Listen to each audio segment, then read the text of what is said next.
An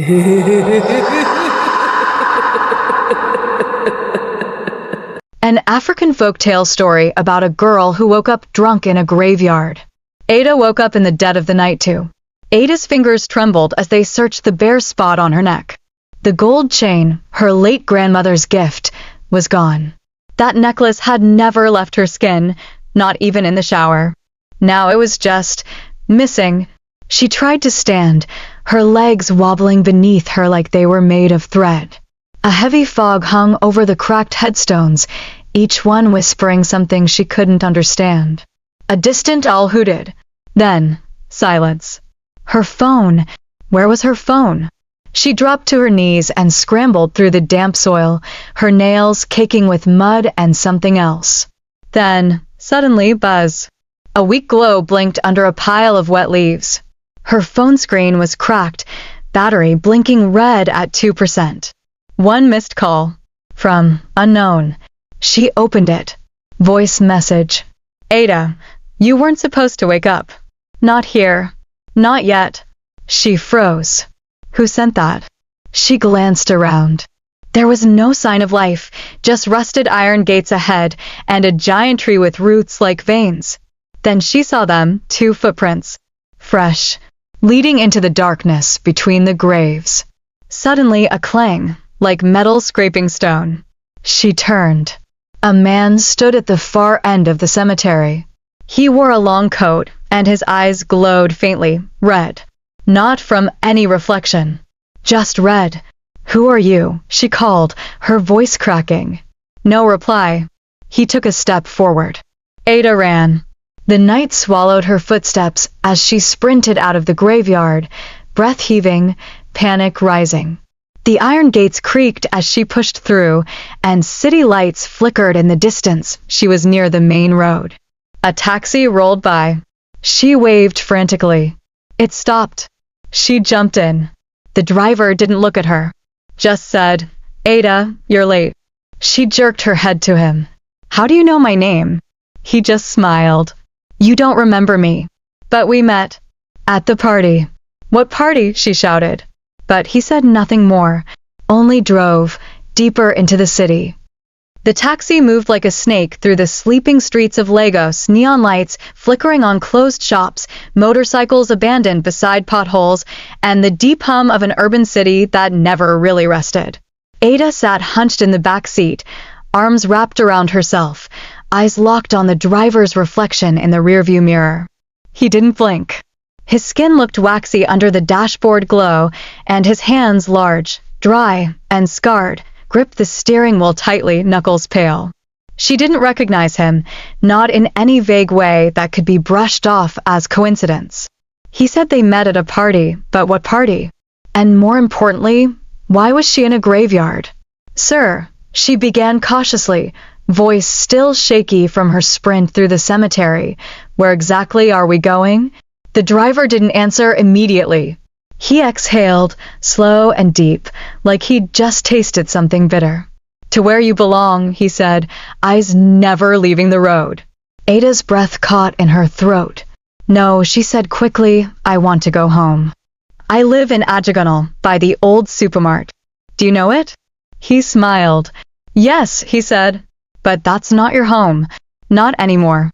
What is that supposed to mean? She snapped, trying to keep the tremble out of her voice. The taxi slowed at a traffic light that blinked amber endlessly. No other cars passed. The city felt hollow tonight, like the people were hiding, like the buildings themselves knew something was coming and were bracing for impact. She pulled out her phone to check her location, but the screen had gone completely black. Dead. No signal. Not even the clock showed. I'm getting out, she declared, reaching for the handle. The doors locked with a click. The driver turned slowly, his face now fully visible in the mirror. His pupils were gone, just red glows where his eyes should have been. Ada screamed and slammed her fists against the door, kicking at the window. But when she looked back up, the red eyes were gone. The driver's reflection showed an ordinary man again, tired, maybe, but human. His pupils normal. No trace of the red glare she just saw. Relax, he said softly, like a father comforting a child. "You're safe." "Almost." "What the hell is going on?" Ada shouted. He didn't reply. Instead, the taxi turned down a road she didn't recognize, no street lights, only shadows. The buildings grew older, crumbling walls tagged with graffiti that twisted into symbols she couldn't read. She saw goats nibbling at trash piles, a man crouching with glowing embers in his mouth, and a woman selling suya to absolutely no one. Finally, the taxi stopped. "Here," the driver said. Ada looked out. A tall, white building loomed before her. 5 stories. An apartment complex, but aged, with algae streaks on the walls and cracked windows. It looked familiar in a distant, unnerving way, like a place from a forgotten dream. "I don't live here," she whispered. "But you did," he replied. "And maybe you still do." The door unlocked. Before she could argue, a scream tore through the night. From inside the building, a woman's scream, raw, painful, echoing off the concrete. Ada turned to the driver, eyes wide with panic. But the taxi was empty. The driver was gone. Completely. No open door, no footsteps. Just the faint scent of burning rubber. Ada turned slowly toward the building, the scream now silent, but the memory of it still ringing in her ears. And then, the front door creaked open. By itself. A soft light flickered inside, as though daring her to enter. She hesitated. Every instinct screamed at her to run. But something stronger pulled her forward, curiosity or fate. She stepped out of the taxi and crossed the cracked pavement, feet bare on rough concrete. She paused at the door. Behind her, the taxi's engine started again. She spun around. The taxi drove off, empty, gone. Ada stood at the threshold, unsure of what was behind the door. But then, a voice whispered from the shadows inside. "Ada, you left us behind." Her skin crawled. "Who's there?" she cried. No answer. She stepped into the building, and the door slammed shut behind her. The building swallowed Ada whole. As soon as she stepped inside, the sounds of the city, crickets, distant honks, even the soft whoosh of wind, vanished. All she could hear now was her own heartbeat. The light overhead flickered erratically, casting long, warped shadows across the narrow hallway.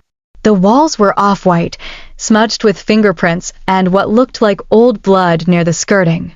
A broken elevator blinked at the far end, and beside it, a flight of stairs curled upward like a tongue daring her to climb. But before she could move, something odd struck her.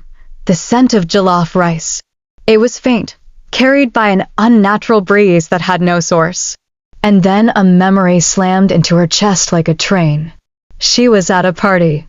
A rooftop event with city elites, cameras flashing, a DJ spinning Afrobeat rhythms into the humid night. Waiters in black vests carried trays of suya, pepper soup, and jollof rice. She was laughing. Laughing so hard her cheeks hurt, arm wrapped around a man whose face she couldn't see. Ada gasped and stumbled, gripping the wall to steady herself. "No," she muttered. "That didn't happen. I would remember." The flickering light above her buzzed loudly, then went out, plunging the hallway into near darkness. She took a shaky step forward. And then she heard it. A cough. Low, raspy, male, coming from the staircase. She froze. Another cough followed, then footsteps descending slowly. Whoever or whatever it was didn't speak, didn't rush. Just slow, deliberate steps.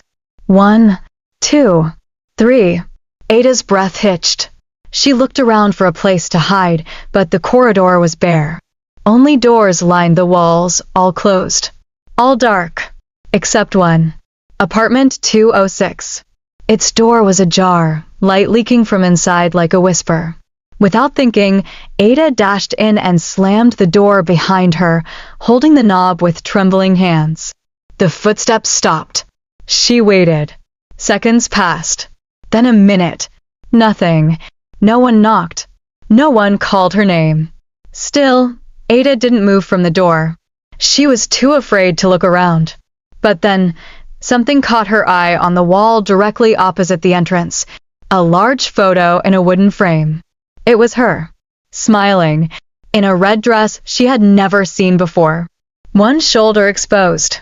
Her arms wrapped around a man whose face was turned away from the camera. But there was no mistaking it, that was Ada in the photo. And she looked happy. There were more photos. On the side table. On the shelf above the couch. On the wall beside the dining space. All of Ada. Laughing. Cooking. Holding flowers. Sitting on the lap of a faceless man. It didn't make sense. She didn't live here. She had never been inside this building in her life. And yet this apartment knew her.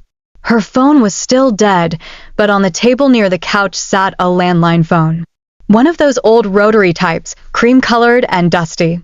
She moved toward it slowly, as if any sound might trigger the ghosts of the past. Then it rang.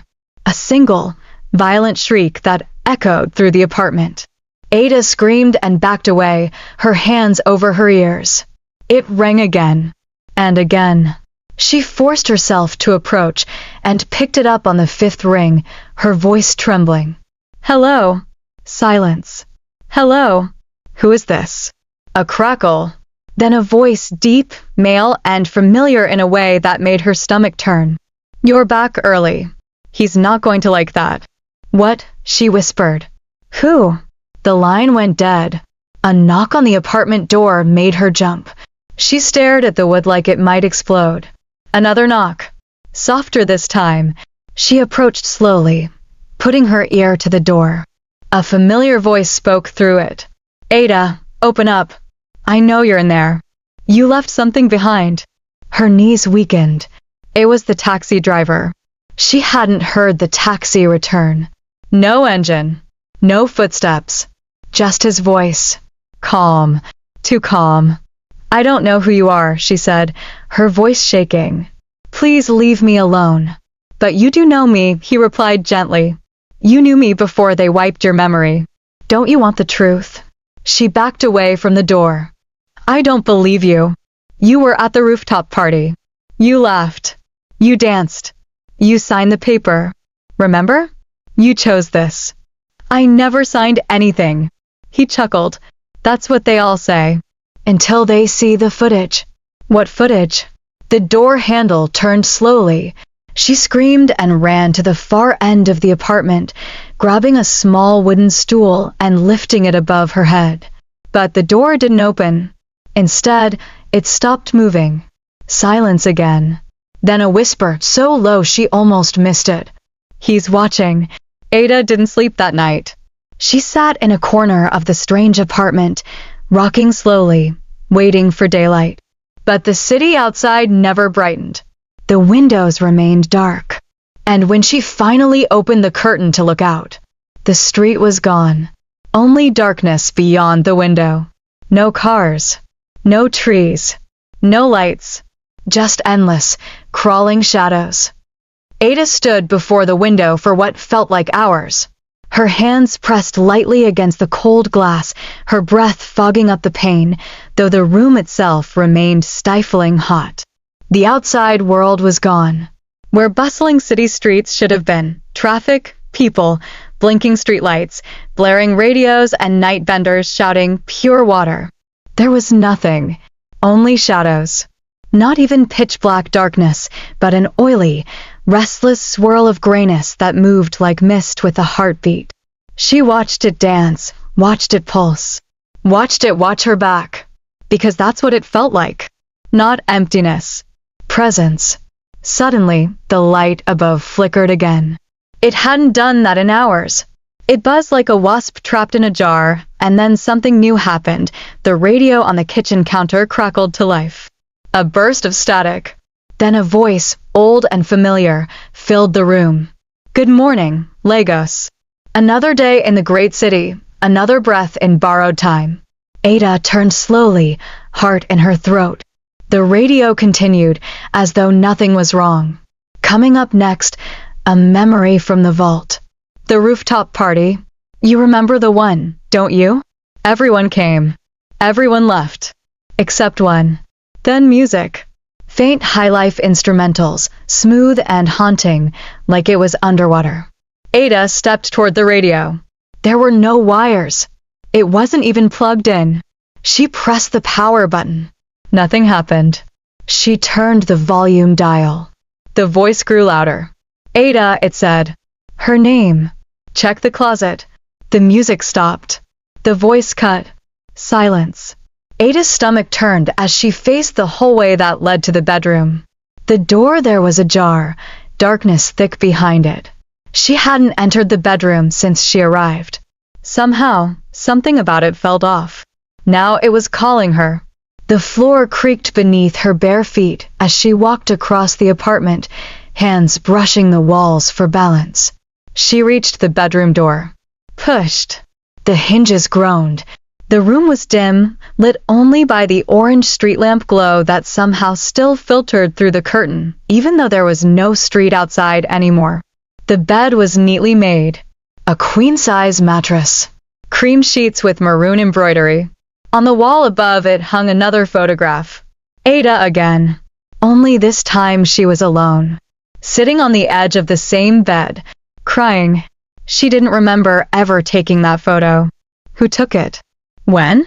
Her fingers trembled as she opened the closet door. Nothing but clothes. Dozens of dresses, most in colors she'd never worn. Bright yellows, deep purples, sequined evening gowns. And in the middle of them, a single red dress. The one she wore in the photograph in the living room. She reached for it. Her hand brushed the fabric. A gust of wind hit her face like a slap. The closet was still. But now something was on the floor. A shoebox. Brown leather, dusty. She knelt down and opened it. Inside were papers. A contract. Typed. Stamped.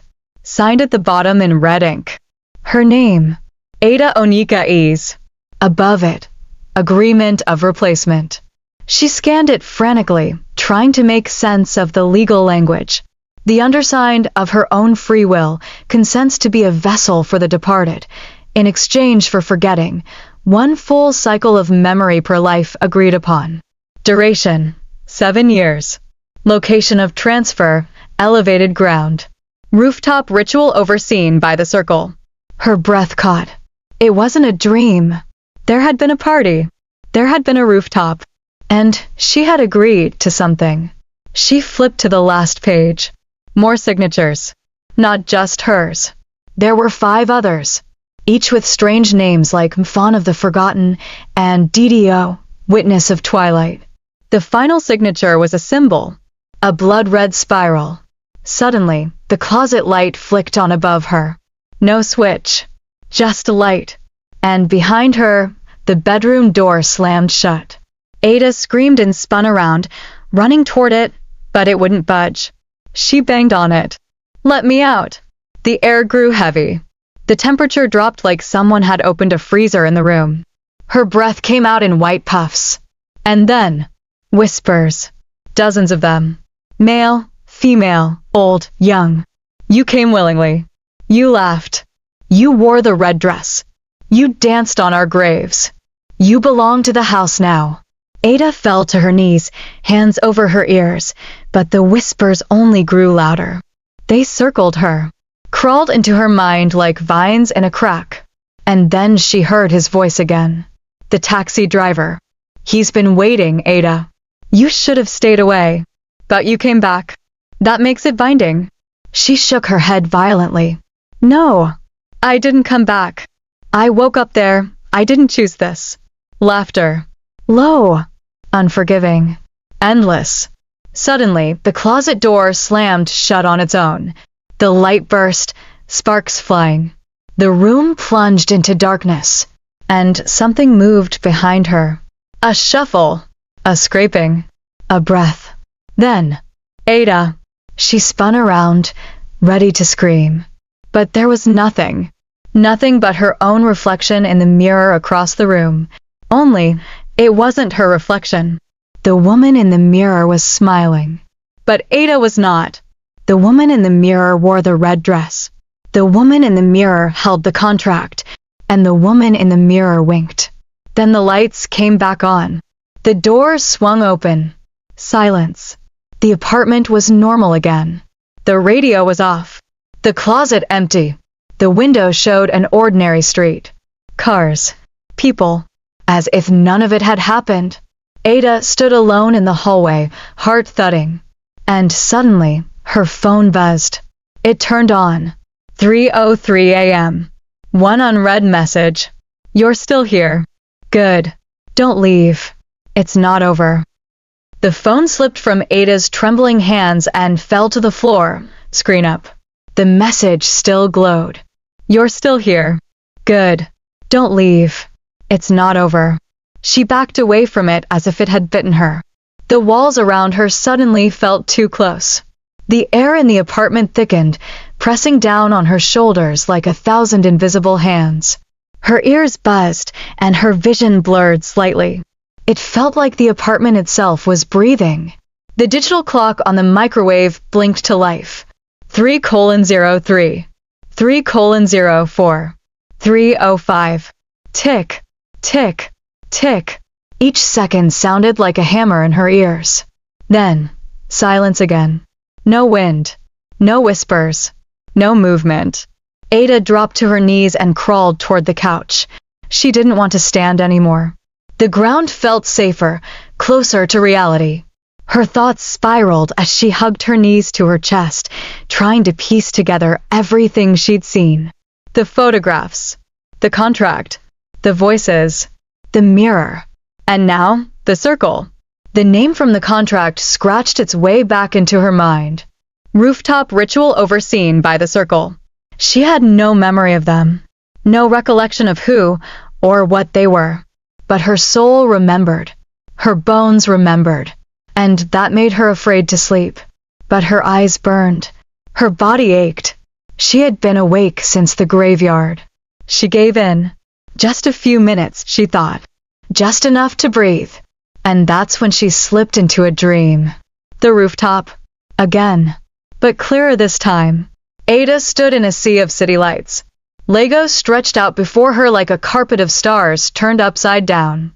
From this rooftop, everything looked magical. Sounds of music drifted upward from below, live drums, laughter, and the distant wail of a saxophone. She wore the red dress. And so did everyone else. Dozens of people, men and women, stood in a circle, all dressed in crimson. Their faces were painted in black and white, marked with symbols she didn't understand. Some had their eyes closed. Others looked directly at her. And in the center of the circle was him. The man without a face. The one from the photos. He turned slowly toward her, his body moving smoothly like a shadow on water. Where his face should have been was only a blur, shifting constantly, as if the universe refused to let her see who he was. In his hand, a goblet. Gold. Ancient. Filled with something thick and red. He held it out. Drink, Ada, he said in a voice that echoed like thunder swallowed by the wind. She didn't want to, but her body moved on its own. Her hand reached out. She took the goblet, raised it to her lips. As the liquid touched her tongue, the world fractured. The city exploded into shards of light. The faces around her screamed. The man's mouth stretched wide, unnaturally wide, and from it came, "Welcome back, daughter of the circle." She woke up screaming. The apartment was pitch dark again. Her throat was raw from shouting. Her hands trembled. Her red dress was gone, replaced with her old dirty clothes again. The floor beneath her was no longer the plush carpet of the apartment, but cold, gritty cement. She wasn't in the living room. She was in the basement. A dim bulb above her swung gently from the ceiling, casting moving shadows across cracked walls. She sat up slowly, wincing. A new noise reached her ears now, scraping. Metal against stone. She turned. In the far corner of the basement sat a wooden chair. Someone was tied to it. No, not someone. Something. A human shape, but too still. Wrapped in red cloth, head bowed, face hidden. A symbol painted on the wall behind it, a spiral with a circle at the center. The same spiral from the contract, the same one on the mirror. She crawled closer, inch by inch. Her fingers tingled with every step forward. Her breath grew shorter. Her thoughts screamed for her to stop, but her body kept moving, drawn by something ancient and wrong. Then the thing in the chair twitched. Once, then again. It lifted its head slightly, and whispered, "You broke the cycle." Ada's blood turned to ice. "You were supposed to stay gone. But now, they remember you." It raised its hand, pointed, at the far wall. She turned. A large, full-length mirror had appeared. She hadn't seen it there before. Her reflection was not alone. 5 other figures stood beside her, each one cloaked in red, each with glowing eyes and blackened mouths. One by one, they raised their hands too, and pointed. The circle has returned. Back in the apartment again. Suddenly, Ada was standing in the apartment hallway. She wasn't sure how she got there. The mirror was gone. The basement was gone.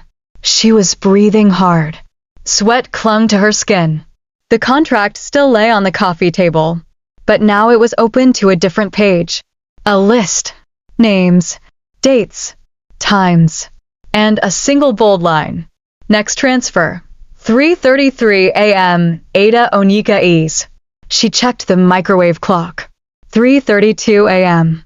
The room grew cold. A door creaked open. This time, not from the bedroom, but from inside the apartment wall. A hidden door. A passage she hadn't seen before. And from within it came 5 sets of footsteps. The same number of figures from the mirror. The circle had returned. The steps echoed like hammers against her ribs. Ada stood frozen in the hallway, her eyes locked on the narrow space between the living room wall and the shadow behind it.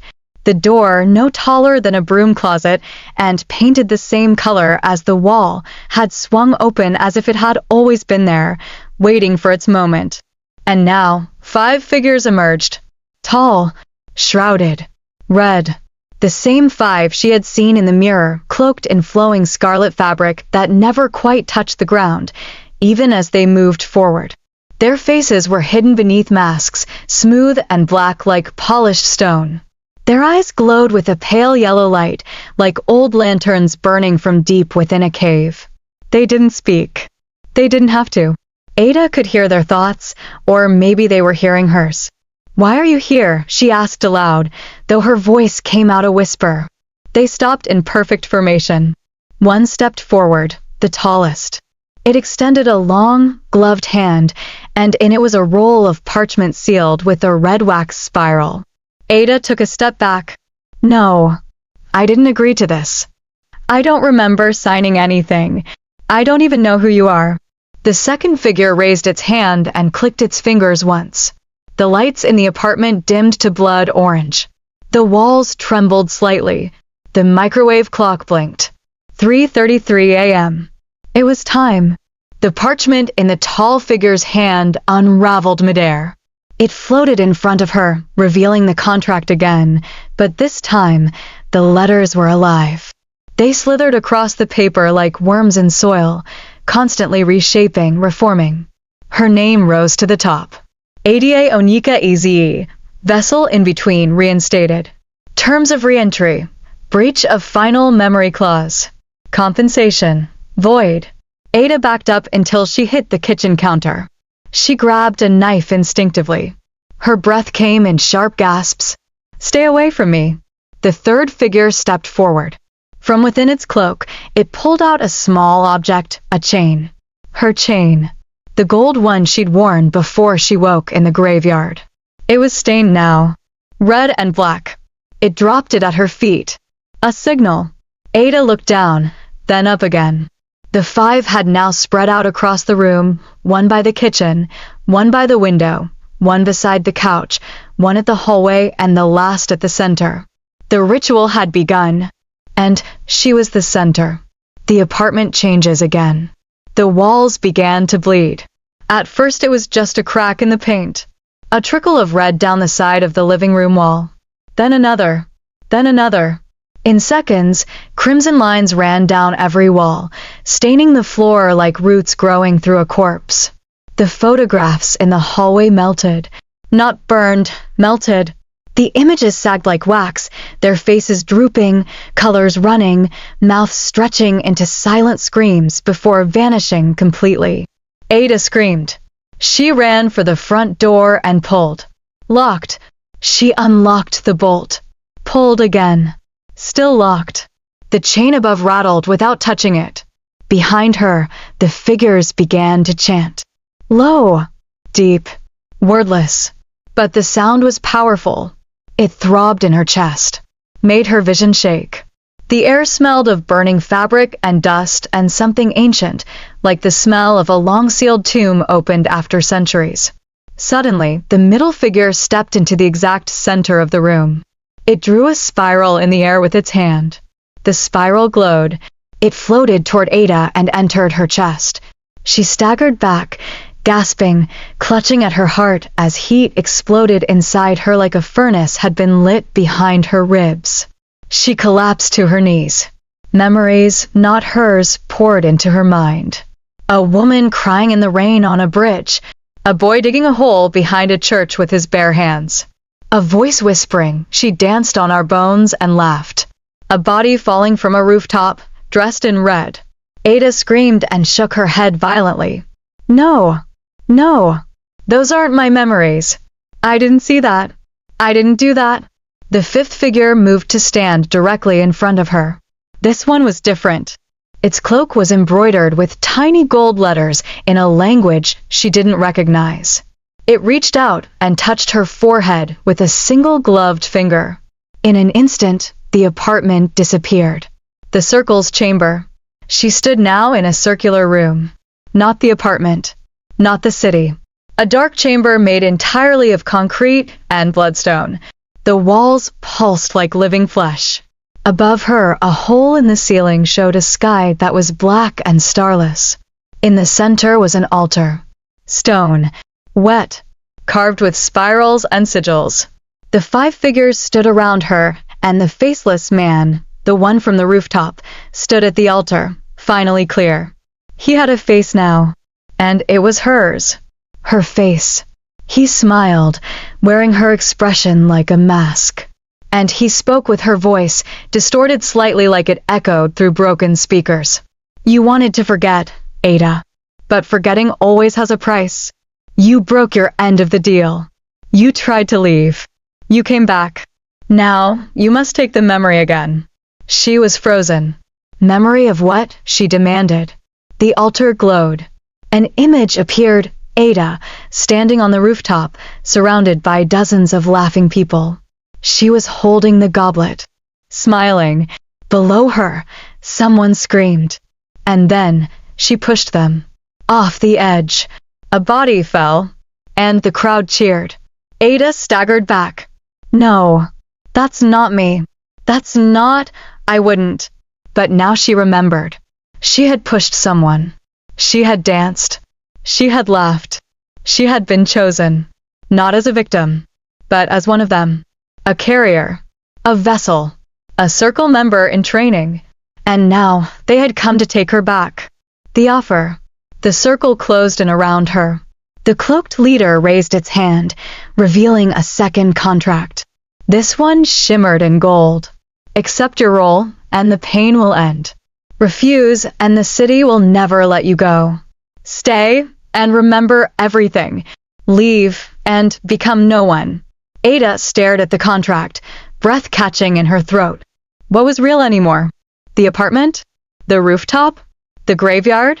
Was Lagos even still outside that door? Or had she been stuck in the ritual all along, doomed to replay it over and over? She looked around the chamber.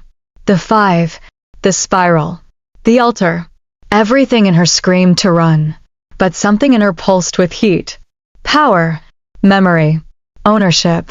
This wasn't just a punishment. It was a choice. And now the city wanted to know. Should she have stayed? The chamber was silent. The cloaked figures still surrounded her, unmoving, timeless. In the center, the contract shimmered midair, suspended by no visible string or support.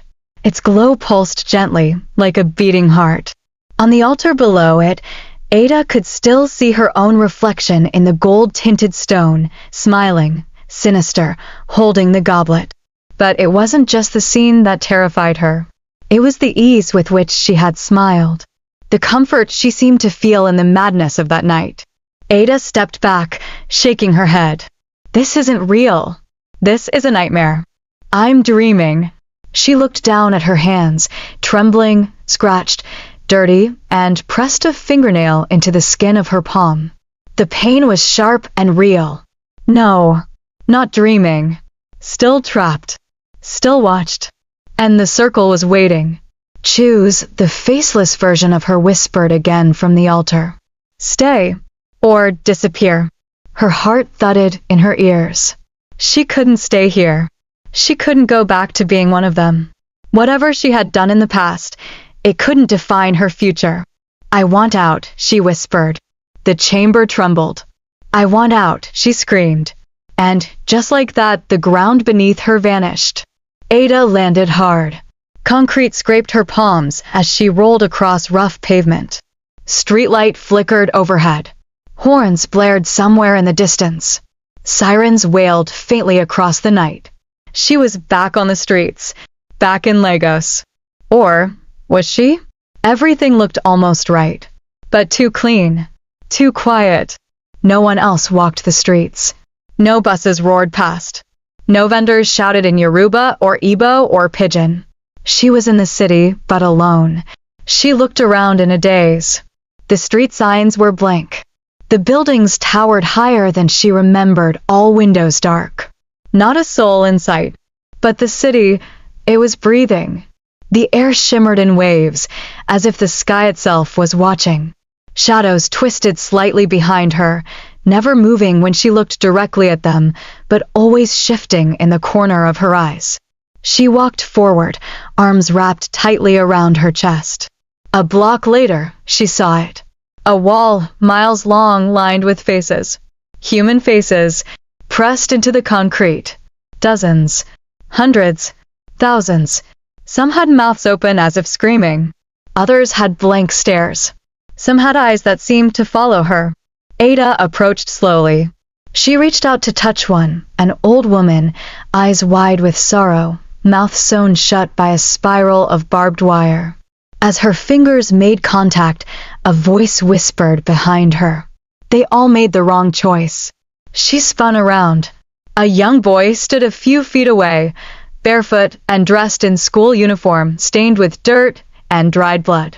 His eyes were sunken, dark, and his lips barely moved when he spoke again. This is where the forgotten come. The ones who left. The ones who refused to stay. The ones who should have known better. Ada stared at him. Are you real? He shrugged. I was. Once. Before I ran. She took a step closer. Ran from what? He pointed behind her. Back toward the wall of faces. From memory. From my place. I broke the circle. Ada followed his finger. Her own face was forming in the stone. Her lips etched into a permanent gasp. Her eyes frozen wide. Her hair melting into the cement. No, I didn't choose to stay, she whispered. The boy nodded solemnly. And so the city chooses for you. The watchers come. The sky turned red, not with sunset, with eyes. Hundreds of glowing red circles opened in the clouds above, staring down, blinking in slow, synchronized waves. The city moaned with a low, mournful hum. And then a screech. Loud, metallic, otherworldly. The ground cracked open behind Ada, and from it rose the watchers, long, skeletal things wrapped in red robes, taller than any building. Their heads were made of mirrors. Each step they took left scorch marks on the ground. The boy didn't flinch. They're here to collect those who linger. He reached out and placed a cold hand on Ada's shoulder. You've stayed too long. You made them remember. You woke the city. Ada felt her legs weaken. Her body was trembling again, like it had in the graveyard. This was never about just one ritual. This was a citywide cycle. A system. The circle didn't just exist on rooftops or in dreams. It was inside the very bones of Lagos. Hidden in back alleys. In elevator shafts. In forgotten stairwells. In mirrors that didn't reflect correctly. And now the city had begun to awaken.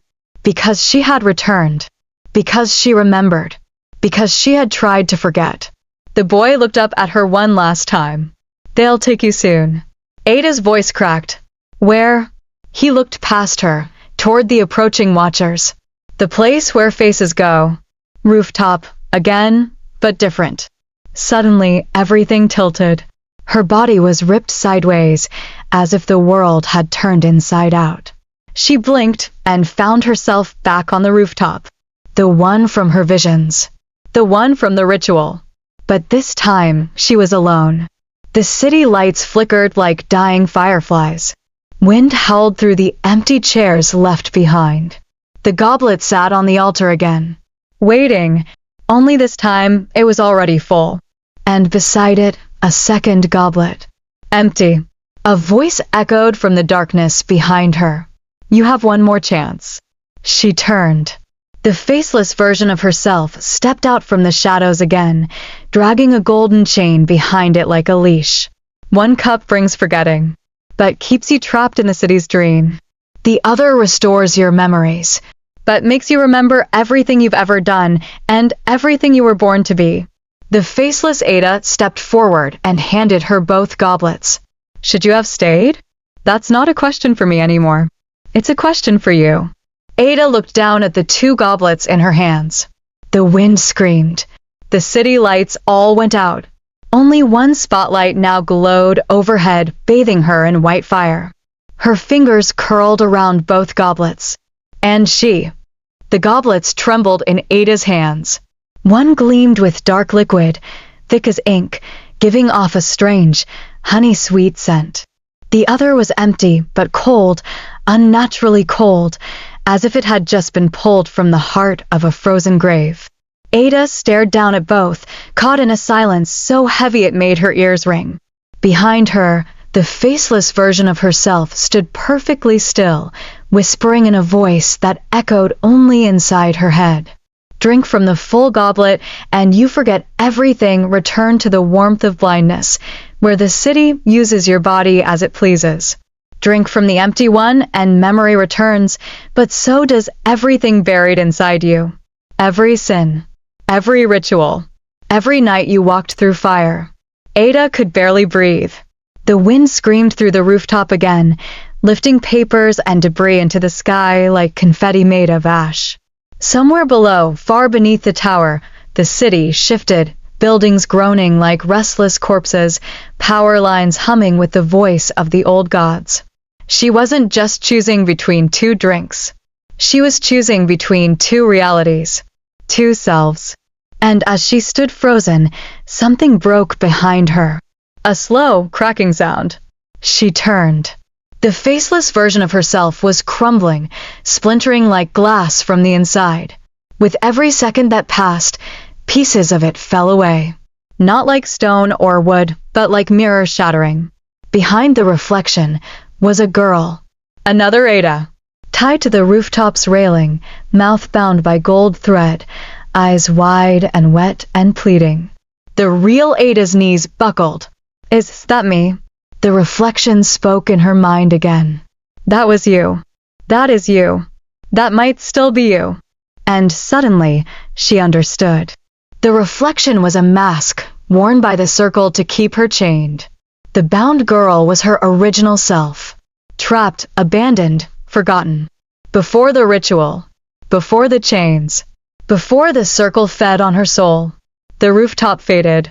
And darkness opened. The descent. She didn't remember falling. One moment, she stood with the goblets. The next, the ground vanished beneath her, and she was dropping through space, wind whipping her hair, her arms outstretched, goblets gone. And then, she hit something wet. Hard. She was submerged in cold, ink-black water, screaming bubbles through clenched teeth, limbs thrashing wildly. There was no surface, no light, only the distant thump of drums and the shimmering glow of faint gold chains floating around her ankles. She swam blindly, pushing forward, until her head broke through, gasping. She was in a city again, but not the one she knew. The forgotten Lagos. The city she emerged into was submerged halfway in water, buildings leaning sideways like broken teeth, street lamps glowing faint red, and countless faces floating just beneath the surface. All around her, people moved like sleepwalkers, gray-skinned, hollow-eyed, clothed in rags and silence. Their mouths moved, but no words came out. Every one of them had a golden thread wound around their necks. The place where faces go. It was not a metaphor. It was real.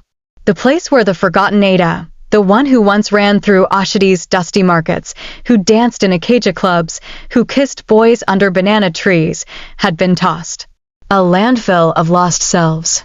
A cemetery of memory. The moment her feet touched the flooded pavement, the people began to turn toward her, slowly, all at once. Eyes empty, expressionless.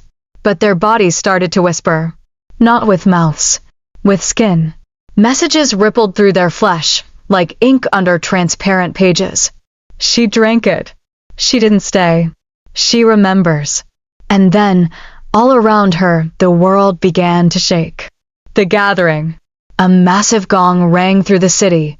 Not a human sound. Something older. Like a war cry carved into the bones of the earth. From every flooded street and ruined alley, the faces rose. Thousands of them. No longer passive. No longer quiet. And all of them were Ada. Different versions. One with blood on her hands. One dressed in a bride's gown, the veil torn and burning. One barefoot, covered in mud, carrying a knife. One with eyes hollowed out like old coins. They circled her, murmuring in unison. You must return. We were never meant to leave. You broke the pattern. Now the pattern breaks you. A hand gripped her shoulder. She spun around. It was the boy. The one from before. But now he was taller. His eyes weren't empty anymore. They were gold, glowing like lanterns. You asked me once, he said softly, what I ran from. Ada nodded. Her throat was too tight to speak. I didn't run from them, he said. I ran from myself. He touched the goblet floating beside her in the black water. It glowed faintly, no longer full, no longer empty. Just waiting. You don't have to choose yet, the boy said. But every time you breathe in the city, it remembers you. He stepped back, and Ada heard the city whisper in her ear. The choice delayed. The crowd of Adas parted. At the far end of the street, a doorway appeared, framed in fire, leading into a cathedral made of flesh and metal and bone. The doors slowly opened. A figure stood inside, a woman, old, regal, with a face made of many faces. She wore a robe sewn from city maps and bloodied cloth. She was the mother of the circle, and she spoke only once. Come forward. Ada stepped toward the doorway. Her heartbeat was thunder now. Her limbs felt heavy. And behind her, all the lost faces whispered together. Should she have stayed? Ada stepped through the fiery doorway. At first, there was silence. A silence that didn't just fill the space, but consumed it. The sound of her own breath, the light shuffle of her feet on the ground, the beat of her heart, all vanished the moment she passed through. This was not a building. It was a body, and she had just entered its chest. The walls of the cathedral pulsed like muscle, stitched together from torn fabrics, wrinkled newspapers, and fragments of flesh. Maps of Lagos and Ibadan were sewn together with red twine and hanging like tapestries. Church pews made from rusted bus seats lined the sides, and from the high, living ceiling, chandeliers of shattered dreams hung low, swaying as if in prayer. At the far end of the hall, beneath a pulpit made of typewriters and human skulls, stood the mother of the circle. She was taller now, almost inhumanly so. Her skin shimmered with patches of market stalls, roadside vendors, and street preachers. Her face still shifted constantly, one moment a young woman, the next a grandmother, then a girl child. She was all women at once. She was the soul of the city, and she was watching Ada with eyes made of cracked mirrors. Ada felt her knees weaken, but something deeper held her up. Resolve. The version of her that had been drugged, abandoned in a graveyard, violated by the city's hidden rituals, that Ada had been broken. But this Ada? She was beginning to remember. Voices in the floor. As Ada walked closer to the mother, her foot brushed against the tiled floor. The tiles moaned. She froze. She knelt. The floor was not stone, it was composed of mouths. Thousands of them, all whispering in 100 different dialects. Yoruba, Hausa, Igbo, Pidgin, and others far older. They whispered stories, secrets. One voice whispered, "I saw her the night she was taken. She wore yellow and laughed like thunder." Another said, "She ran from the circle. But the circle feeds what you forget." Another murmured, "If you speak the name you buried, you will open the gate." Ada stood and stepped back. The mother finally spoke. Her voice was layered, every syllable echoing with generations. "You have come far, daughter, through the street of the blind, past the grave of your joy. You have drunk neither goblet, but still you walk." Ada's voice came out ragged, defiant. "What are you?" The mother's lips twisted into 1,000 smiles. "I am what Lagos forgets when it sleeps. I am the space between memory and myth. I am the price of your silence." Ada's fists clenched.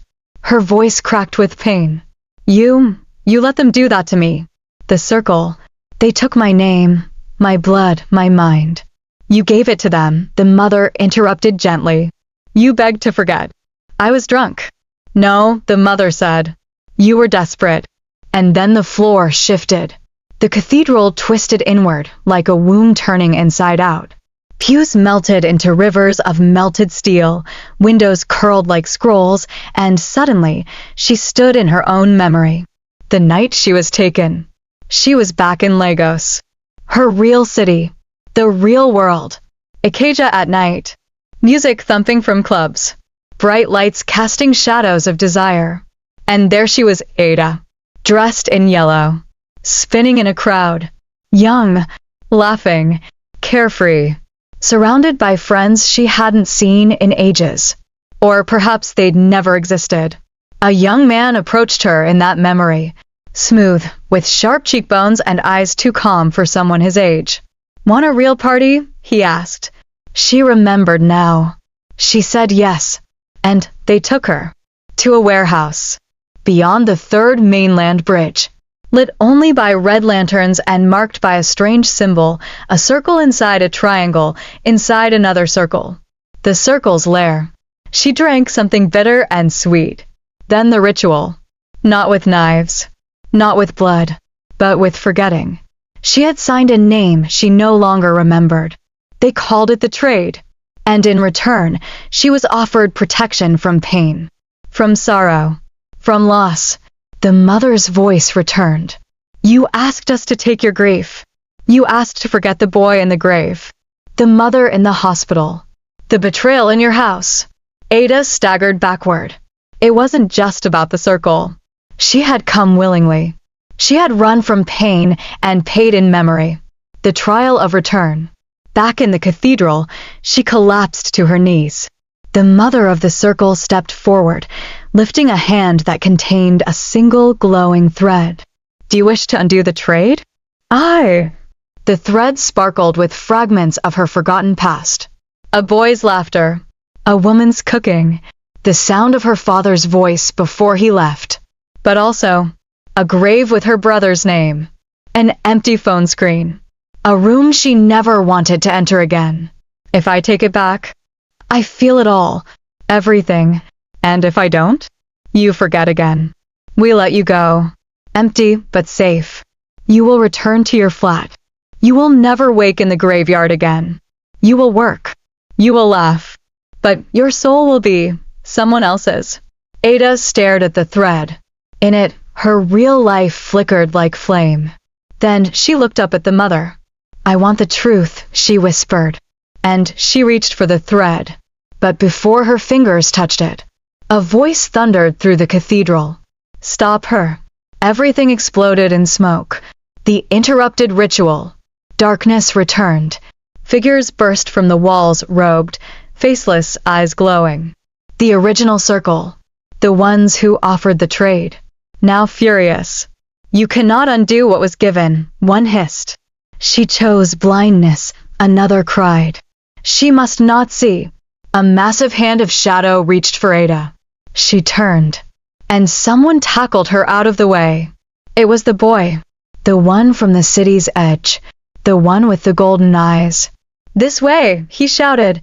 They ran through corridors of collapsing memory, past screaming walls and bleeding statues. The mother's voice echoed behind them, not angry, but proud. "Run, daughter. But remember, truth always finds the door." As they reached a window of stained glass time, the boy turned to Ada. "They'll come for you now," he said. "Even in your dreams." Ada touched the glowing thread, still wrapped around her wrist. "I'm ready." And they leapt into the dark. Ada didn't land on the ground. She landed in a memory. It wasn't a place. It was a moment. A suspended breath between the before and the after. There was no sky, only gray clouds shaped like old faces, whispering forgotten names. There was no land, only rusted rooftops floating in space, arranged like stepping stones. Old Danfo buses drove across thin ribbons of smoke. Buildings bent at impossible angles. Time itself was a slum here, dense, confusing, full of corners. Ada blinked and realized she was no longer holding the golden thread. It had sunk into her skin. Her wrist shimmered faintly, glowing with the shape of a burning circle. The boy beside her, the one with the golden eyes who had tackled her away from the mother's cathedral, stood silently on the edge of a floating rooftop, looking down. He turned to her and said, "This is the Lagos that remembers." Ada frowned. "I don't understand. I thought the real world was the other one." He shook his head. "That one? That was the city you paid for. Safe. Comfortable. Amnesiac. This is the real Lagos. The one that saw everything you buried. And now that you've chosen to remember." He gestured to the sky. "This city will never forget you again." Ada's heart thundered in her chest. Not from fear, but from recognition. Somewhere in this broken skyline, she could feel her life, every regret, every scar, every laughter she'd chosen to lock away, lurking behind the doors of memory. She turned slowly and saw a building glowing in the distance. A house. Her house. The house she burned. It wasn't on her street anymore. This version of her house floated atop a massive tree that had grown out of an abandoned fuel station. Its roots were telephone wires, its leaves made of unread WhatsApp messages and old call logs. On the porch sat her mother, still alive, but distorted, blurred like an old TV signal. Ada took a step forward and heard something crunch beneath her. She looked down and saw a sidewalk made of paper, scraps of her old diary, broken text messages, screenshots she thought she deleted. A page fluttered in the wind and landed on her leg. "He said I was too broken. That I hold on to pain like it's jewelry." She picked it up and tucked it into her shirt, not out of shame, but because she didn't want to lose that version of herself again. She climbed the tree. Each step was heavy. The wind howled. Memories reached for her like vines. By the time she reached the porch, her knees were shaking. "Ada," said her mother. But her mouth didn't move. The voice came from the door itself. Ada touched the doorknob and was flung backward. The family meeting. She wasn't on the tree anymore. She was in her father's compound. Christmas morning, the one after her uncle died. The day the family meeting was called, the day she was told she was cursed. Her aunties sat in a circle, lips twisted with holy judgment. Her cousins snickered quietly. Her father sat silently in his chair, picking at the hem of his agbada, refusing to meet her eyes. She was back in her younger body, trembling. "You're the only one who saw him before he died," an auntie barked. "And since that night, things have gone wrong for everybody." "She's always been odd," another muttered, talking to herself, vanishing at night. "She doesn't belong," said her stepmother coldly. "Something follows this girl." Young Ada opened her mouth to protest, but no words came. And suddenly, old Ada, current Ada, stood in the corner, watching it all. Frozen, tears rushed to her eyes, not from pain, but from rage. She stepped forward. The memory trembled.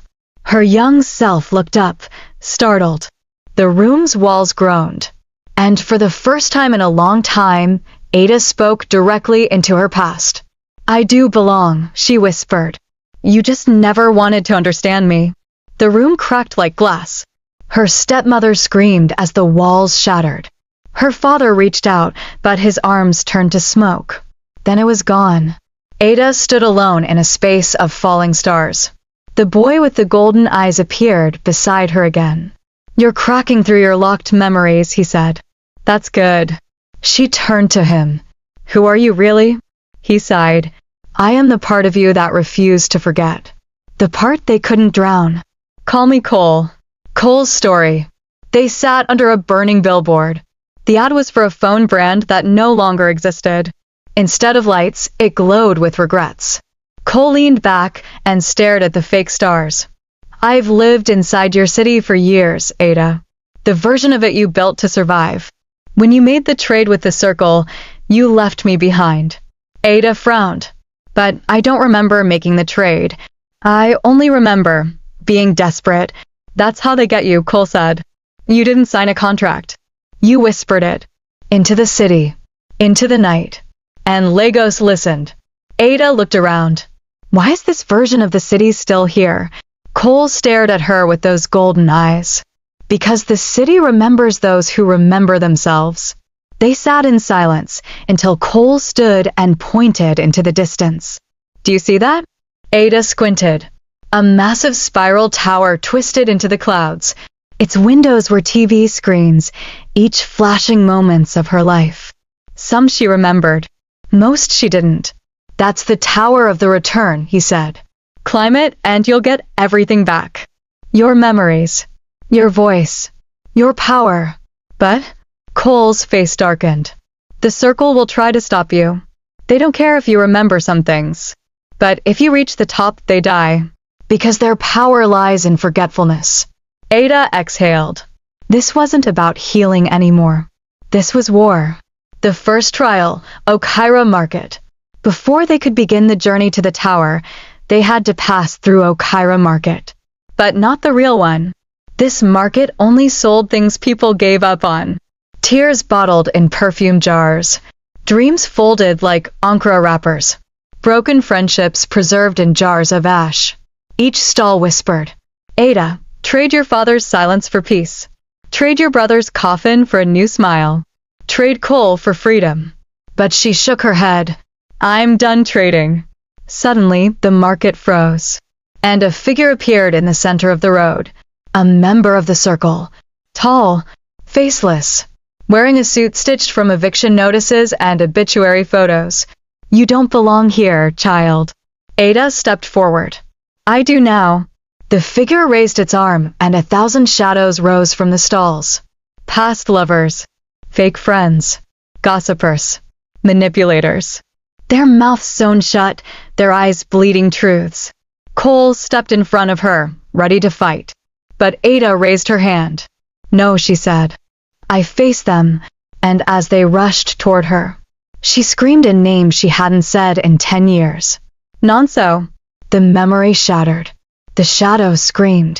The Circle figure melted into the ground. Cole stared at her. "You're remembering names." Ada nodded. "And I'm not afraid of them anymore. The road to the tower begins." They stood at the edge of the market. In front of them, the path to the tower had appeared, a road made of bones and glass, echoing with the steps of those who tried to return before her and failed. Cole turned to her. "You still have time to stop. Ada. To go back. To forget. She looked ahead. Her city. Her scars. Her memories. And somewhere beyond it all, her true self. Ada smiled faintly, even as the wind howled. No, she said. I've stayed in darkness long enough. They took the first step. The tower was waiting. The tower rose before Ada like a giant bone spine piercing the charcoal sky. Every floor was a mouth, agape, waiting to swallow those who dared enter. Windows flickered with fragments of forgotten names, people who had tried to climb before her and failed. The air was thick, like heavy smoke from a fire no one could put out. The ground beneath her feet seemed to pulse with heartbeat rhythms. Ada swallowed hard. The golden thread around her wrist pulsed in response, almost alive, like a tether to the parts of her lost self. Cole stood beside her, his eyes burning gold in the dim light. This is the Tower of Return, he said softly. It feeds on memories and bleeds names. Ada looked up, her throat dry. What does that mean? Cole's expression grew grave. Those who climb this tower must offer up their memories one by one. The tower devours them, turning their pain into strength. But every memory sacrificed calls out to those lost, those forgotten. And sometimes those names don't want to be buried. Ada's heart pounded. She had already lost so much, but the thought of losing more was terrifying. Are you ready? She hesitated. The ghosts of her past whispered in her mind, the faces she'd pushed away, the voices she'd silenced. But there was no turning back. I have to be. The first step, the room of broken promises. Ada pushed open the tower's iron door. The sound was like a scream swallowed by a thunderstorm. Inside was a circular room, walls covered with thousands of glowing names carved into flesh-like stone. As Ada stepped in, a cold wind blew through, whispering accusations. Remember the promises you broke. Why did you leave your brother when he needed you? Who will mourn your mistakes? Tears sprang to Ada's eyes. The room felt alive, hungry. Each name flickered like a candle struggling against the dark. Cole stepped forward. You have to face it. Speak the names you carry. Ada closed her eyes and whispered. Nonso. The name echoed, louder than she expected. Suddenly, a shadow moved at the edge of the room, a figure, blurred but recognizable. It was Nonso's face, twisted in sorrow and anger. Why did you leave me to die alone? The apparition whispered. Ada's chest tightened. The memory stabbed her like a knife. I didn't mean to. But the figure faded, replaced by 1,000 tiny lights rising from the walls. The tower was collecting her memories, sacrificing them so she could climb. The second step, the Hall of Faces. The door to the next floor opened with a screech. This room was lined with mirrors, each reflecting a different version of Ada, some smiling, some crying, others screaming in silence. She recognized faces she had buried deep inside. Her mother, her father, her best friend who had betrayed her. Ada reached out, touching one mirror. It rippled like water. Suddenly, the room was filled with voices, memories calling to her. You lied to me. You abandoned me. You should have stayed. Her knees shook. Cole placed a steady hand on her shoulder. You can't run from this. You have to listen. Ada nodded, swallowing the lump in her throat. She spoke softly, I'm sorry. The faces softened, some smiling briefly before shattering into light. The third step, the spiral of regret. The climb grew steeper. The spiral staircase wound upward like a snake coiled in darkness. Each step echoed with whispers of past failures and forgotten dreams. Ada's breath came in ragged gasps. The golden thread around her wrist glowed stronger, binding her to the memories she couldn't yet reclaim. Suddenly, a cold hand gripped her ankle. She stumbled but caught herself, looking down to see a shadow crawling from the cracks, her own fears taking shape. You're not strong enough. You'll fail like the others. Ada gritted her teeth, dragging herself forward. No, she said fiercely. I'm not the girl who ran anymore. The fourth step, the room of forgotten names. Ada reached a large chamber filled with floating letters, swirling like leaves caught in a storm.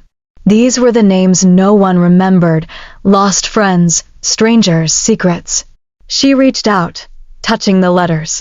Each name told a story, some full of pain, others of hope. One name shone brighter than the rest. Ada whispered it, Chica. Suddenly, a figure stepped out of the storm, a young girl with eyes full of sorrow. Why did you forget me? Chica asked. Ada fell to her knees, tears streaming. I didn't want to remember. Chica reached out, placing a hand on Ada's heart. Remembering is the only way to heal. The fifth step, the final door. At last, Ada reached the final door before the top of the tower. It was carved with symbols of the city, buses, markets, homes, all merging into one giant face. Cole looked at her seriously. This door holds your final memory, the one you fear the most, the one that will decide if you can truly return. Ada hesitated. Her mind raced with everything she had left behind, the pain, the loss, the betrayals. But she knew there was no other choice. With a deep breath, she reached for the handle. The door swung open. The memory that waited. Inside was darkness. Then a voice she hadn't heard in years. Ada. She turned to see a figure standing in the shadows. It was her father. But he looked different, young, alive, and full of regret. Why did you leave us? Ada's heart broke. I thought I was protecting you. He stepped closer. By leaving, you almost destroyed us. Tears poured down Ada's cheeks. I'm sorry. The memory began to fade. But then, her father's hand touched hers. Come back. Not just to us, but to yourself. The climb continues. Ada stepped out of the room, her heart lighter, but her path still uncertain. Cole smiled faintly. You're ready for the last climb. Ada looked up. The tower still stretched higher, its peak lost in swirling clouds. But Ada felt stronger. She wasn't just climbing a tower. She was climbing back to life. Ada stood at the foot of the tower's spiraling final staircase. The air was thin here, cold and crackling with unseen energy, as if the city itself was holding its breath, waiting to see if she would rise or fall. Cole's figure was a steady presence beside her, his eyes reflecting the flickering shadows cast by the faint glow of her golden thread. This last climb, Cole whispered, is not just a test of strength or courage. It is a test of your soul. The city's memories, its joys, its tragedies, they are all tied to you now. You carry them with you. Ada's fingers curled tightly around the rail, the iron cold against her skin, grounding her. I've already lost so much, she said quietly. But I have to keep going. For me, for them. Cole nodded but did not speak further. Silence enveloped them as Ada began her ascent. The spiral staircase of whispers. Step by step, the staircase wound upward, tighter and narrower with each turn. Ada felt the walls closing in, as if the tower itself were alive, breathing in her fears and doubts. The whispers grew louder, layering into a haunting chorus, snippets of conversations from the city below, voices from the past blending into one. You betrayed your family. You left the city to rot. Should she have stayed? The words sliced through her like shards of glass. Ada forced herself to focus on the golden thread wrapped around her wrist, its warmth a beacon against the cold. As she climbed, memories surged unbidden, her mother's stern voice, her brother's silent disappointment, the faces of neighbors who had once been friends but now avoided her. The city's pulse beat within her, echoing the ache of every broken connection. The chamber of shattered dreams. At last, the stairs opened onto a dimly lit chamber. The floor was cracked stone, etched with glowing lines that pulsed faintly like veins. Around the room floated fragments of broken dreams, shattered glass pieces reflecting fleeting images. Ada's eyes were drawn to a particularly bright shard. As she peered closer, she saw herself, younger, hopeful, laughing freely in the marketplace, surrounded by friends. The memory shimmered like a fragile bubble. Suddenly, the shard cracked deeper and the image fractured into 1,000 pieces. A cold voice whispered from the shadows. Dreams are fragile, Ada. They break when you abandon them. Ada's heart clenched. I didn't abandon them. I had no choice. The voice grew harsher. Choice or cowardice? Cole stepped forward, his voice firm. Enough. Ada's journey is her own. She fights for the city's soul. The voice dissolved, leaving a heavy silence. Ada gathered the shards slowly, her hands trembling. She would reclaim her dreams even if they were broken. The window of forgotten streets. Moving onward, Ada found herself before a massive stained glass window. The colored glass depicted a sprawling cityscape, the very city she knew, but fractured and incomplete. Streets twisted unnaturally, buildings missing or crumbling, faces fading in and out of focus. Ada placed her palm on the glass, and instantly, visions flooded her mind. Alleys where children played, markets filled with laughter, and darker corners where shadows lurked, secrets whispered under breath. One scene stood out, a quiet courtyard where she had once promised her best friend, Ifioma, that they would never leave each other. That promise had shattered when Ada fled the city in fear and shame. Tears welled up. I'm sorry, Ifioma. The glass glowed warmly, as if accepting her apology, but the cracks remained, reminders of wounds yet to heal. The hall of forgotten faces. Ada's next step brought her to a corridor lined with portraits, faces of those the city had forgotten or abandoned.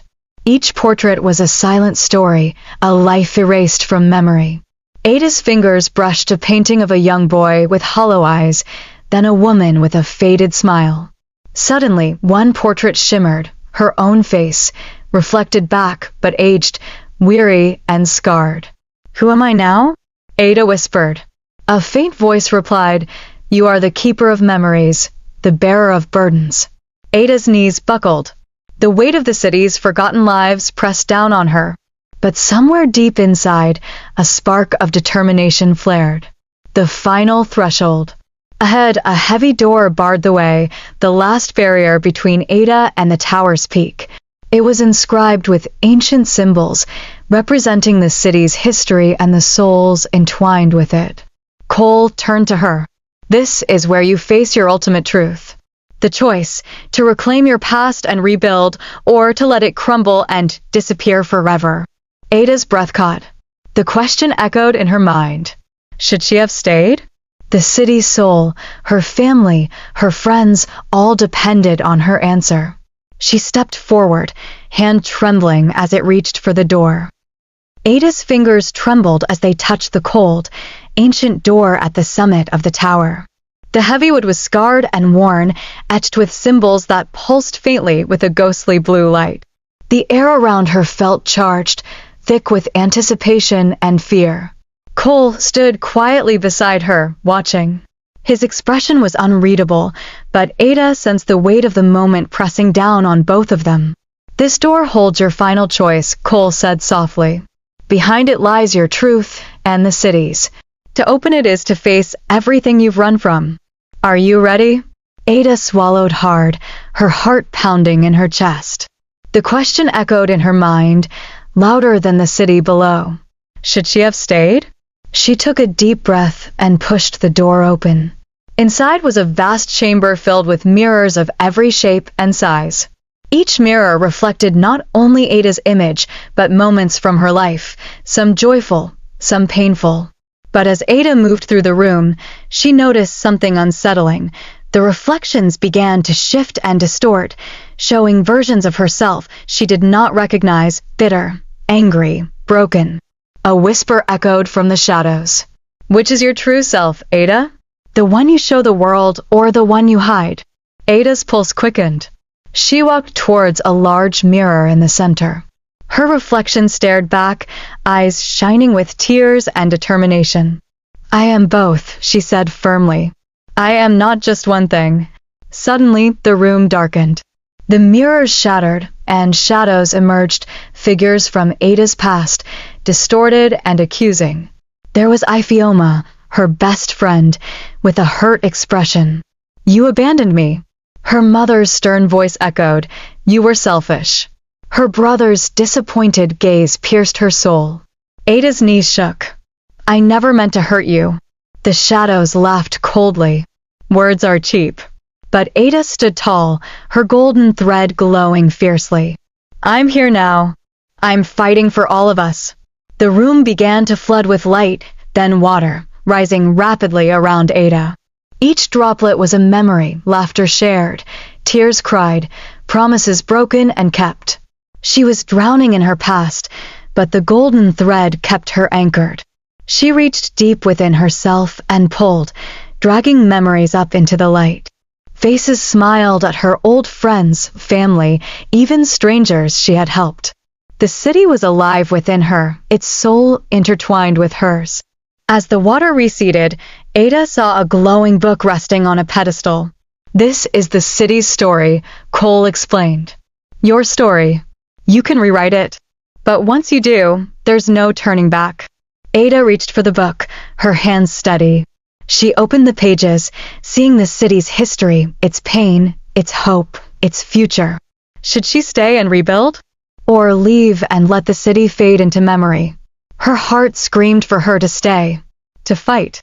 The door closes. With a final breath, Ada made her choice. The door slammed shut behind her. Cole's voice was distant. "Whatever you choose, the city will never forget you."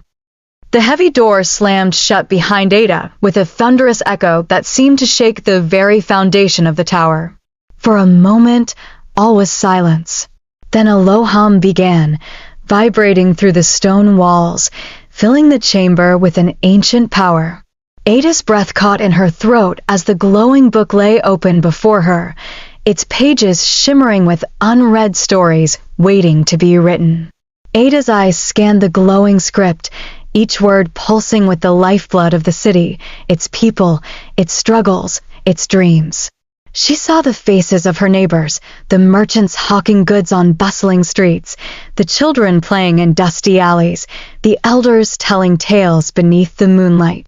But alongside the vibrant life, the pages revealed scars, betrayals, loss, broken promises, and the creeping shadow of decay that had settled over the city like a suffocating blanket. Ada's heart ached. This was her city, the city she had left behind. The city she had abandoned in fear and shame. Now it was hers to save. She reached out to touch the page describing a faded market square, once the heart of the city's life. As her fingers brushed the words, the air shimmered, and she was transported in spirit to the bustling scene. Voices and laughter echoed around her. The vibrant colors of fabrics and fresh produce filled the senses. Ada felt the pulse of life, a heartbeat calling her back. Yet, beneath the surface, she sensed the cracks, tensions between neighbors, hunger gnawing at children's bellies, whispers of despair. The book's glowing text shifted, offering two paths, one to rebuild the city from its broken foundation, facing the challenges head-on, and another to abandon it, letting it fade into myth. Ada closed her eyes, the weight of the decision settling on her shoulders like a mountain. Suddenly, a soft light emerged from the pages, forming the shape of a young girl, radiant, hopeful, eyes bright with dreams. It was Ada as a child, before the fears and burdens took hold. The child's voice was clear and pure. "You must stay. The city needs you." "We all do." Tears streamed down Ada's face. She reached for the child, willing to embrace the hope she once had. "I will stay," Ada whispered. "I will fight for us all." The book's pages began to glow fiercely, and the tower trembled.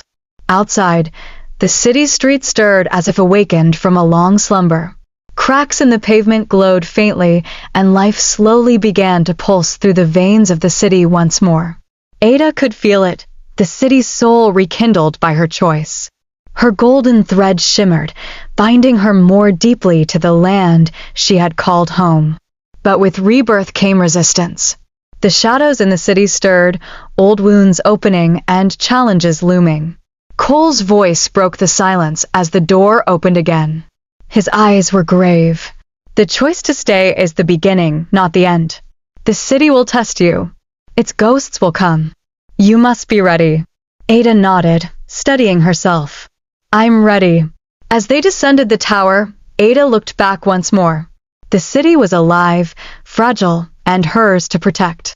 But the question echoed louder than ever. Should she have stayed? She knew now. She had to. The morning light seeped weakly through the narrow windows of the tower's base as Ada and Cole descended the spiraling stairs. Outside, the city was awakening, but it was a fragile pulse, like a heart barely beating after a long illness. The streets were familiar yet different. The scent of wet earth mingled with smoke and sweat. Vendors hurried to set up stalls, their faces drawn and wary. Children played with less laughter, and elders sat quietly, their eyes full of unspoken stories. Ada's heart ached as she stepped onto the cracked pavement. Their first destination was the market square, once the city's vibrant heart. Now, many stalls were empty or in disrepair, and the few merchants who remained wore expressions hardened by hardship. Ada's eyes caught a familiar figure, Mama F., a small woman with bright eyes who had sold spices and herbs there for decades. She was wiping dust from her empty stall. Mama F., Ada called softly. The woman looked up, startled, then recognition flickered. Ada? Is it really you? Ada nodded, swallowing the lump in her throat. I'm back. I want to help. Mama F's smile was cautious but warm. We need it, child. The city is tired, and the shadows, they grow. As Ada moved through the square, whispers followed her like ghosts. She left us when we needed her. Why should we trust her now? Do you think she can save us? The voices stung, but Ada held her head high. She had chosen this path, and she would not turn back. Cole stood close, his presence steady. You must prove yourself. The city's people will watch, judge, and challenge you. Ada nodded. I'm ready. That night, a cold wind swept through the city. Ada was walking home through narrow alleys when a sudden movement caught her eye. From the darkness emerged a figure cloaked in shadow, eyes glowing with malice. You think you can fix what was broken? The shadow hissed. Ada's heart raced, but she stood firm. I have to try. The shadow lunged, and Ada dodged, stumbling but steadying herself. She reached for the golden thread around her wrist, feeling its warmth. With a sudden surge of strength, she pushed the shadow back, the thread glowing brighter. The shadow vanished with a scream that echoed through the streets. Word of Ada's encounter spread quickly. Some saw it as a sign of hope, others whispered that darkness would consume them all. In the city square the next day, a crowd gathered. Faces filled with fear, hope, anger, and doubt. Ada stepped forward. I'm not perfect, she said, voice steady but humble. I've made mistakes, but I am here now. I will fight for the city, for all of you. Murmurs rippled through the crowd. A few nodded in approval, others remained silent. Cole placed a hand on Ada's shoulder. This is only the beginning. That night, Ada sat alone in her small room, the city's sounds drifting through the cracked window. She thought of the past, the friends she had left, the promises broken, the pain she carried. But also of the future, the city's heartbeat returning, the people depending on her, and the flicker of hope she must nurture. Should she have stayed? The question no longer felt like a burden, but a challenge, one she was determined to meet. The city's breath was heavy that morning, carrying with it the scent of rain and smoke. Ada stood on the rooftop of an old building overlooking the market square, her eyes tracing the slow stirrings of life below. The sun struggled to break through thick clouds, casting a muted gray over the cityscape, a reminder that hope was still fragile here. Below, the streets buzzed with activity, but attention lingered like a shadow cast over every face. Vendors hurried, eyes darting nervously. Children clung to their mothers' skirts. Even the stray dogs moved cautiously, sensing unrest in the air. Ada's thoughts churned as she watched. She felt the weight of every whispered doubt, every sidelong glance questioning her presence. Can she really protect us? The city seemed to ask. A sudden movement caught Ada's attention. From the narrow alley beside the market emerged a young man, his clothes worn and face marked with fatigue. He looked around cautiously before meeting Ada's gaze. "Cole," Ada called softly. The man approached slowly, and as he stepped into the light, Ada realized this was not Cole, but someone else entirely. "My name is Emeka," he said quietly. "I've heard of you." Ada's curiosity piqued. "What brings you here?" Emeka hesitated before speaking. "The city is stirring in ways it shouldn't. Shadows are not just in the alleys anymore. They're in the minds of the people." Emeka led Ada through winding streets and crumbling buildings, sharing stories of strange happenings, whispered voices in empty rooms, shadows that moved against the light, and disappearances that the city tried to hide. He spoke of a hidden network beneath the city, a secret older than any living memory. "There are forces here that don't want the city to heal, forces that feed on fear and silence." Ada listened, the pieces falling into place. The shadows she fought were only the surface of a deeper darkness. Back at the tower, Ada and Emeka pored over maps and old city records. They traced the network of tunnels beneath the streets, places long forgotten or deliberately erased from memory. "We have to face this," Ada said, determination hardening her voice. "If we don't, the city will fall." Emeka nodded. "But we're not alone. There are others who want to help if we can find them." That evening, as the city settled into uneasy quiet, Ada stood once more on the rooftop, the golden thread glowing softly on her wrist. The wind whispered around her, carrying voices both past and present. She thought of the choice she had made, to stay, to fight, to face the unknown. Should she have stayed? The question no longer haunted her. It fueled her. The city had fallen into a restless silence as night draped its dark cloak over every rooftop and alley. Ada stood at the mouth of an ancient stone archway, barely visible under the flickering streetlights. The entrance to the underground tunnels, whispered about in old city tales and feared by most. Her heartbeat thundered in her chest as she gripped the golden thread tied firmly around her wrist, the warm pulse of its glow steadying her nerves. Beside her, Emeka checked the small pack strapped across his shoulder, filled with lanterns, rope, and whatever tools they might need. "Are you sure about this?" he asked quietly. Ada met his gaze with steady resolve. "If the city's darkness lives beneath us, then we have to find it. We cannot fight what we cannot see." The stone steps beneath their feet were slick with dampness and age. Every footfall echoed like a drumbeat in the suffocating silence. The air grew colder, heavy with the scent of earth and forgotten memories. Ada's fingers brushed along the rough walls as they moved deeper, her senses sharpened by the weight of history pressing in around her. This was the city's buried soul, the place where secrets hid and shadows lingered. As they pressed onward, faint whispers seemed to swirl in the stale air, half-heard voices speaking in languages long dead. The walls were lined with faded carvings, telling stories of a time before the city was known by name. Ada traced her hand over one symbol, a circle enclosing a pair of intertwined figures. It pulsed faintly beneath her touch. "These tunnels," Emeka said in awe, "were once the veins of the city's power, a place where leaders met with the spirits of the land." "But now," Ada whispered, "it feels like the spirits are restless, angry." Suddenly, a chilling draft swept through the passage, and a shadow detached itself from the darkness ahead. Its form was indistinct but heavy with malice, eyes glowing like embers in the gloom. Ada's breath caught, but she tightened her grip on the golden thread. Light blossomed from her wrist, pushing the shadow back. "It feeds on fear," Emeka said urgently. "We must move before it regains strength." They hurried deeper, the whispers growing louder, weaving through the tunnels like a tangled web of voices. At last, they reached a vast chamber where the air shimmered with ancient energy. In the center lay a stone altar covered in strange runes, glowing faintly blue. Ada approached carefully, the golden thread throbbing with power. "This is it," she said. "The source." As she reached out, a voice echoed in her mind, soft but commanding. "Why do you disturb the city's heart?" Ada squared her shoulders. "Because the city deserves to live.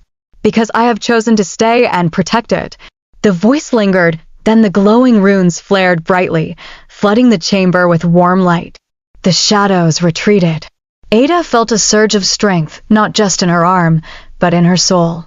The city's pulse beat stronger beneath her feet. The golden light from the altar faded slowly, leaving Ada and Emeka standing in a dim chamber filled with the scent of damp stone and ancient secrets. The weight of the moment pressed heavily on Ada's chest. This place was more than just tunnels beneath the city. It was the heart of everything that had shaped her home. She turned to Emeka, her voice steady but quiet. "The city's past isn't just history. It's alive, and it's watching us." Voices from another time. As they retraced their steps back to the surface, faint murmurs seemed to ride the stale air, whispers from long ago, voices of those who had built the city, loved it, fought for it. Ada could almost see their faces, proud, hopeful, but burdened by the same fears that gripped her people today. Outside, the city was still awakening, unaware of the quiet battle unfolding beneath its feet.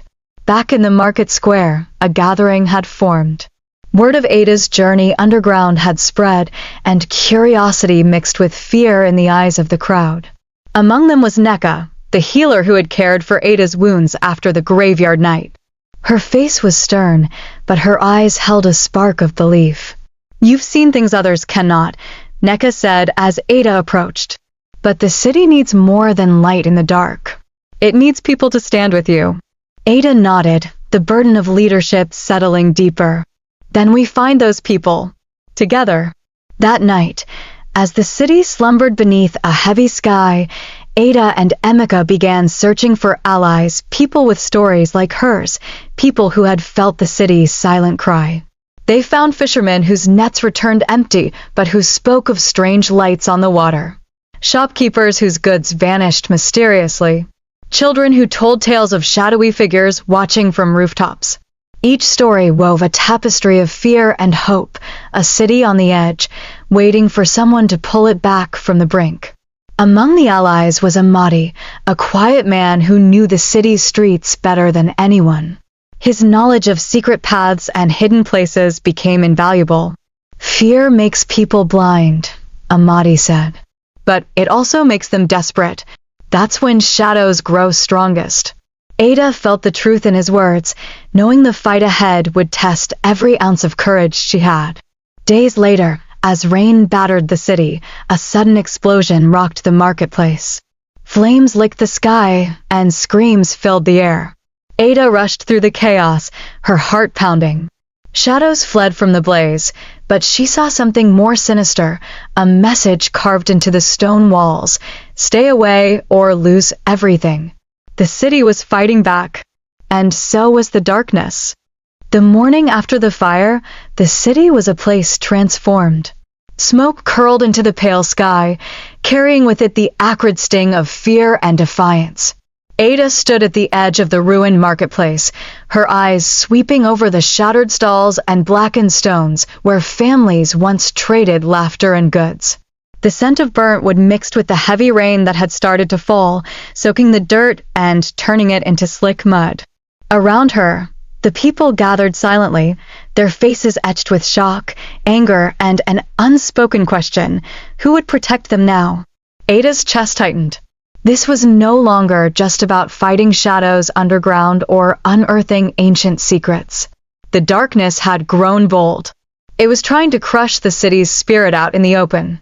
She gripped the golden thread on her wrist, feeling its warmth pulse like a heartbeat, a steady reminder that she was not alone in this fight. Word spread fast that Ada was calling a meeting at the old community hall, a place filled with dusty chairs and peeling paint, but still alive with hope. People came from every corner: shopkeepers, fishermen, street vendors, even children and elders who had stories of the city's past. Neka, the healer, was there, her calm presence a balm to the tense room. "We cannot let fear rule us," Neka said softly. "The city needs its heart back, and that heart is all of us." Emeka, standing beside Ada, nodded. "This isn't just about fighting darkness with light. It's about standing together, uniting our strength." Over the following days, Ada's small group expanded. Amadi guided them through forgotten streets and hidden passages where messages could be passed without fear of interception. Emeka shared knowledge of the tunnels, their secrets and dangers. They trained in secret, learning to read signs in the shadows, to listen to the city's subtle whispers. The golden thread was more than a symbol, it was a beacon of unity and power. One evening, as a storm raged, the city's underground network was hit.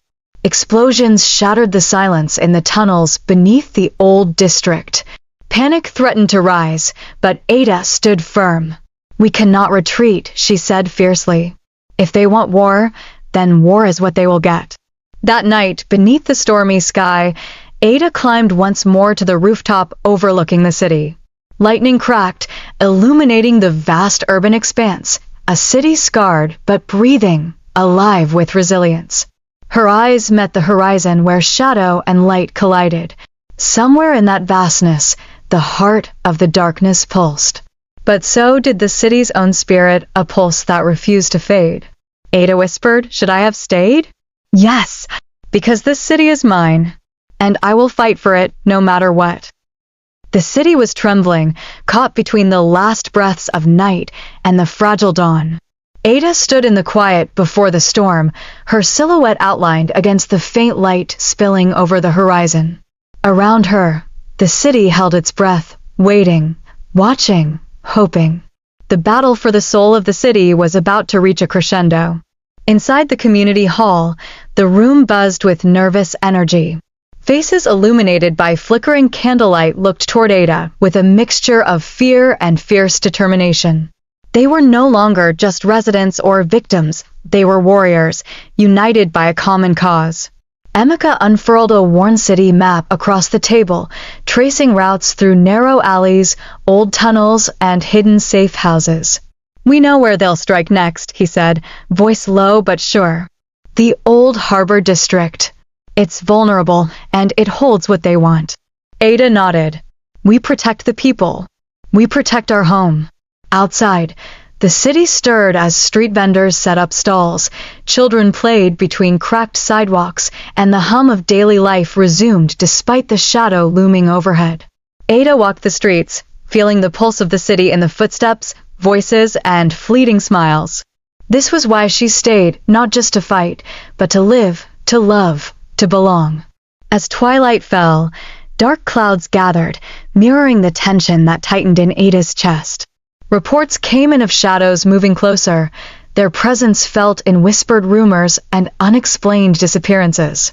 The group moved silently through the city's veins, a network of light against creeping darkness. When the enemy struck, it was swift and brutal. Flames licked the sky as cries echoed off the docks. Ada's heart pounded as she led the defense, the golden thread glowing fiercely around her wrist. Amidst the chaos, she faced the shadow, a dark figure whose eyes burned with cold hatred. "You cannot stop what is coming," the shadow hissed. Ada stood tall. "This city breathes because of its people. We will never bow." The battle was fierce, scars etched into both city and soul. Friends were lost, sacrifices made, but Ada's spirit remained unbroken. She had chosen to stay, to fight, and though the road was stained with pain, she knew this was where she belonged. The aftermath of the harbor clash left the city scarred and trembling, but the fire in Ada's heart burned fiercer than ever. Standing atop a crumbling rooftop overlooking the docks, she felt the cold wind whip at her clothes and carried the acrid scent of smoke and salt water. The city below was a battlefield, but it was also home, a fragile, beating heart that demanded courage. Sleep was a stranger now. Every time Ada closed her eyes, the faces of friends lost in battle haunted her dreams. She remembered the laughter of Amadi just days before the explosion in the tunnels. Now his absence was a void that echoed in the silence. She clenched her fists, feeling the weight of leadership pressing down like the heavy city skies. Every choice she made rippled through the lives of thousands. Could she bear the cost? The city's usual buzz seemed muted, the marketplace sparse, as if the people were holding their breath. Ada knew the shadow that had threatened them was regrouping, waiting to strike again. She met with Neka and Emeka in the dim light of the community hall. Maps and plans were spread out, but beneath the strategic talk, a shared fear lurked. "We need more than plans," Neka said softly. "We need hope. People are losing faith." Ada's eyes burned with resolve. Then we must be that hope. To fight darkness, Ada realized, sometimes you had to venture into gray areas. A secret meeting with an influential figure from the city's underworld was arranged, a man with shadowy ties but valuable resources. The meeting was tense, filled with unspoken threats and cautious promises. Ada left with uneasy allies, her heart heavy but her mission clear. In the days that followed, whispers spread through the city, rumors of a hidden weapon, a secret that could turn the tide. Ada found herself torn between chasing shadows and tending to the city's wounds. She walked the streets alone one evening, greeted by nods of encouragement and wary glances. The city was alive, and its people were beginning to stir. The moment of truth. At the heart of the city, beneath the flickering streetlights, Ada stood facing a decision that could change everything. The golden thread around her wrist pulsed with energy, a reminder of the power she wielded and the responsibility it carried. Her voice barely a whisper, she asked herself, should I have stayed? The answer echoed in the night air, yes. To be continued.